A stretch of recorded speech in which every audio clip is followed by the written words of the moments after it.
ಕಮಲ ಪಡೆಯಲ್ಲಿ ಬೆಂಕಿ, ಬಿರುಗಾಳಿ, ಸುಂಟರಗಾಳಿ. ವಿಜೇಂದ್ರ ವಿರುದ್ಧ ಶಾಸಕ ಯತ್ನಾಳ್ ರೋಷಾಗ್ನಿ. ಅರುಣ್ ಸಿಂಗ್ ಅಪ್ಪ ಮಕ್ಕಳಿಂದ ಲಾಭ ಮಾಡ್ಕೊಂಡು ಹೋದ್ರು. ಹಿಂದೆ ರಾಜ್ಯ ಬಿಜೆಪಿಗೆ ಉಸ್ತುವಾರಿಯಾಗಿದ್ರು ಅರುಣ್ ಸಿಂಗ್. ಈಗಿನವರು ಸಹ ಅದೇ ಹಾದಿಯಲ್ಲಿ ನಡೀತಾ ಇದ್ದಾರೆ.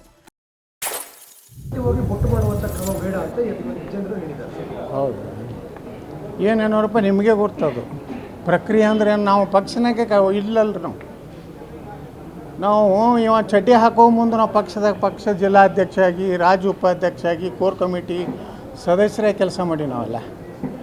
ಬೊಮ್ಮಾಯರಾಗಲಿ, ಆರ್ ಅಶೋಕ್ ಆಗಲಿ, ಯತ್ನಾಳಾಗಲಿ, ಯಡಿಯೂರಪ್ಪ ಒಬ್ಬರೇ ಪಾರ್ಟಿ ಕಟ್ಟಿ ಅಧ್ಯಕ್ಷ ಆಗಲಿಲ್ಲ, ಮುಖ್ಯಮಂತ್ರಿ ಆಗಲಿಲ್ಲ. ನಾವೆಲ್ಲ ದುಡಿಮೆ ಇದೆ. ಈ ಬಚ್ಚನಿಂದ ಏನು ಕಲಿಬೇಕಾಗಿಲ್ಲ. ನಾವು ಏನು ಮಾಡ್ತೀರಾ? ಹೊರಗಾಗ್ತೀರಾ? ಎಷ್ಟು ಮಂದಿನ ಹೊರಗಾಗ್ತೀರಿ? ಪಾರ್ಟಿ ನಡೆಸೋ ಸಿಸ್ಟಮ್ನ ನೀವು ಅಪ್ಪ ಮಕ್ಕಳು. ನಿಮ್ಮ ಅಪ್ಪನ ಅಂಜಿಸಿರ್ಬೋದು, ಎಲ್ಲರನ್ನೂ ಅಂಜಿಸ್ಲಿಕ್ಕೆ ಆಗೋದಿಲ್ಲ. ಕರ್ನಾಟಕದಲ್ಲಿ ಎಲ್ಲರಿಗೂ ಭಯದ ವಾತಾವರಣ ನಿಮ್ಮ ಅಪ್ಪಗೆ ನಿಮ್ಮ ಮನೆಯಾಗ ಮಾಡಿರ್ಬೋದು, ನಮಗಲ್ಲ. ತಯಾರಿದ್ದೀವಿ ನಾವು, ಸತ್ಯದ ಪರವಾಗಿ ನಿಲ್ತೀವಿ. ನೋಡೋಣ, ಇದಕ್ಕೆ ಉತ್ತರನೂ ಹೈಕಮಾಂಡು ಹೇಳಬೇಕಾಗ್ತದೆ. ಸುಮ್ಮನೆ ಏನೋ ಸುಮ್ಮನೆ ಚುನಾವಣೆ ಅನ್ನೋಂಥ ಪ್ರಕ್ರಿಯೆ ಮಾಡಿ ನಾವು ವಿಜೇಂದ್ರ ಭಾಳ ಜನಪ್ರಿಯ, ಬಹುತ್ ಪರಿಶ್ರಮಿ, ತಿಂದಕೊಬ್ಬ ಅರುಣ್ ಸಿಂಗ್ ಇದ್ದ, ಇದನ್ನು ಹೇಳ್ತಿದ್ದ ಕತೆ. ಅರುಣ್ ಸಿಂಗ್ ಬರೀ ಇದೇ ಹೇಳೇ ಚಲೋ ಅನುಕೂಲ ಮಾಡ್ಕೊಂಡು ಹೋದವ. ಎಲ್ಲರೂ ಸೇರಿ ಪಕ್ಷದಿಂದ ಹೊರಗಾಕೋ ಪ್ಲಾನ್ ಮಾಡಿದ್ದಾರೆ. ನಾವು ರೆಡಿ, ತಾಕತ್ತಿದ್ರೆ ಹೊರಗಾಕಿ ನೋಡೋಣ. ವಿಜೇಂದ್ರ ಚಡ್ಡಿ ಹಾಕುವ ಮೊದಲೇ ಪಕ್ಷದಲ್ಲಿ ಇದ್ದವರು ನಾವು. ಈಗ ಪಕ್ಷ ಯಾವ ದಿಕ್ಕಿನಲ್ಲಿ ಹೋಗ್ತಿದೆ ನೋಡಿ. ಹೀಗೆ ಆದರೆ ಕೊನೆಗೆ ಅಪ್ಪ ಮಕ್ಕಳಷ್ಟೇ ಉಳಿಯುತ್ತಾರೆ.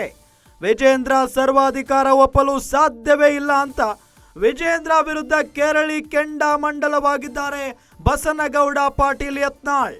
ನೋಡಿ, ಕಮಲ ಪಡೆಯಲ್ಲಿ ಬಣ ಬಡಿದಾಟ ಜೋರಾಗಿ ನಡೀತಾ ಇದೆ. ಇದೆಲ್ಲದರ ನಡುವೆ ವಿಜೇಂದ್ರ ವಿರುದ್ಧ ಶಾಸಕ ಯತ್ನಾಳ್ ಮತ್ತೊಮ್ಮೆ ಸ್ಫೋಟಗೊಂಡಿದ್ದಾರೆ. ಅರುಣ್ ಸಿಂಗ್ ಅಪ್ಪ ಮಕ್ಕಳಿಂದ ಲಾಭ ಮಾಡ್ಕೊಂಡು ಹೋದ್ರು. ಅಂದ್ರೆ ಅರುಣ್ ಸಿಂಗ್ ಈ ಹಿಂದೆ ಬಿಜೆಪಿಯ ರಾಜ್ಯ ಉಸ್ತುವಾರಿ ಆಗಿದ್ರು. ಅಂದ್ರೆ ವಿಜೇಂದ್ರ ಮತ್ತು ಯಡಿಯೂರಪ್ಪನವರ ಮಾತು ಕೇಳಿ ಅವರು ಸಾಕಷ್ಟು ಹಣ ಕೊಟ್ಟಿದ್ದಾರೆ ಅಂತೆಲ್ಲ ಇದು ಒಂದು ಆರೋಪ.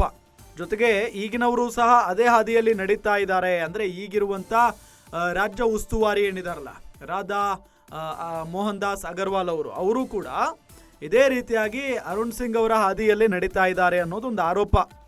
ಈಗಿನವರು ಸಹ ನೋಡಿ, ಎಲ್ಲರೂ ಸೇರಿ ಪಕ್ಷದಿಂದ ಹೊರಗಾಕೋ ಪ್ಲಾನ್ ಮಾಡಿದ್ದಾರೆ ನಮ್ಮನ್ನ. ನೋಡಿ, ಎಲ್ಲರೂ ಸೇರಿ ಈಗಿನ ಉಸ್ತುವಾರಿ ಜೊತೆಗೆ ವಿಜೇಂದ್ರ, ಯಡಿಯೂರಪ್ಪ, ನಮಗಾಗದೇ ಇರೋರು ಎಲ್ಲರೂ ಸೇರಿ ನಮ್ಮನ್ನ ಬಿಜೆಪಿ ಪಕ್ಷದಿಂದ ಹೊರಗಾಕುವ ಪ್ಲಾನ್ ನಡೆಸಿದ್ದಾರೆ. ನಾವು ರೆಡಿ ಇದ್ದೀವಿ, ತಾಕತ್ತಿದ್ರೆ ನಮ್ಮನ್ನ ಹೊರಗಾಕಿ ನೋಡೋಣ ಅಂತ ಹೇಳಿ ಸವಾಲನ್ನ ಹಾಕಿದ್ದಾರೆ ಯತ್ನಾಳ್ ಅವರು. ಇನ್ನು ವಿಜೇಂದ್ರ ಅವರ ವಿರುದ್ಧ ಚಡ್ಡಿ ಹಾಕುವ ಮೊದಲೇ ಪಕ್ಷದಲ್ಲಿದ್ದವ್ರು ನಾವು. ವಿಜೇಂದ್ರ ಚಡ್ಡಿ ಹಾಕುವ ಮೊದಲೇ ಪಕ್ಷದಲ್ಲಿದ್ದವ್ರು ನಾವು. ಈಗ ಪಕ್ಷ ಯಾವ ದಿಕ್ಕಿನಲ್ಲಿ ಹೋಗ್ತಾ ಇದೆ ನೋಡಿ. ಹೀಗೆ ಆದರೆ ಕೊನೆಗೆ ಅಪ್ಪ ಮಕ್ಕಳು ಮಾತ್ರ ಈ ಪಕ್ಷದಲ್ಲಿ ಉಳಿತಾರೆ. ವಿಜೇಂದ್ರ ಸರ್ವಾಧಿಕಾರ ಒಪ್ಪೋದಕ್ಕೆ ಸಾಧ್ಯನೇ ಇಲ್ಲ ಅಂತ ಹೇಳಿ ಕೆರಳಿ ಕೆಂಡಾಮಂಡಲವಾಗಿಬಿಟ್ಟಿದ್ದಾರೆ ಬಸನಗೌಡ ಪಾಟೀಲ್ ಯತ್ನಾಳ್ ಅವರು.